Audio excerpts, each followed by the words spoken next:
शाम होते ही 5 छोटे बंदर जोश और खरोश से बिस्तर पर कूदने लगे। उनकी आंखों में शरारत चमक रही थी।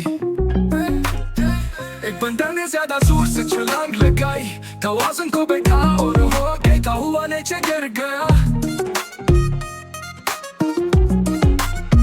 मां बंदर ने जल्दी से फोन उठाया और डाककर तो काल की परेशानी इसके चेहरे पर साफ झलक रही थी। बाकी 4 बंदर हंसते हुए बिस्तर पर कूदते रहे जैसे कुछ हवा ही ना हो। एक और बंदर ने ज्यादा ऊंची छलांग लगाई, घुमा और धड़ाम से नीचे आ गया, अपना सर सहलाते हुए मुंह बनाए। मां बंदर ने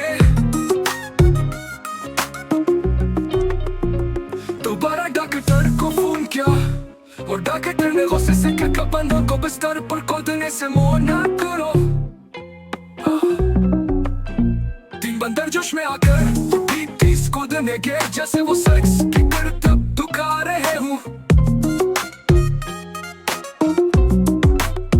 एक बंदर का पैर फिसल गया, वो सीधा नीचे गिरा और गिरकर अपना सर पकड़ लिया। माँ ने फिर से डॉक्टर को फोन किया और इस बार डॉक्टर ने गहरी सांस ली। फिर से मैंने मना किया था। 2 बंदर एक दूसरे को देखकर शरारत से मुस्कुराए, फिर दोनों ने मजीद जोर से छलांग लगाई। एक बंदर ज्यादा जोर से चला और गिर कर नीचे फर्श पर आ रहा। ओ मेरे खुदा! मां बंदर ने तेजी से फोन उठाया, डॉक्टर ने सर पकड़ लिया, ये फिर गिर गए।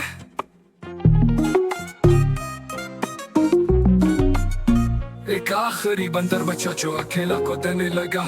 उसने फख्रे अंदाज में हाथ हवा में बुलंद किए, लेकिन फिर वो भी नीचे गिरा और अब 5 बंदर बिस्तर के बजाय जमीन पर बैठे थे।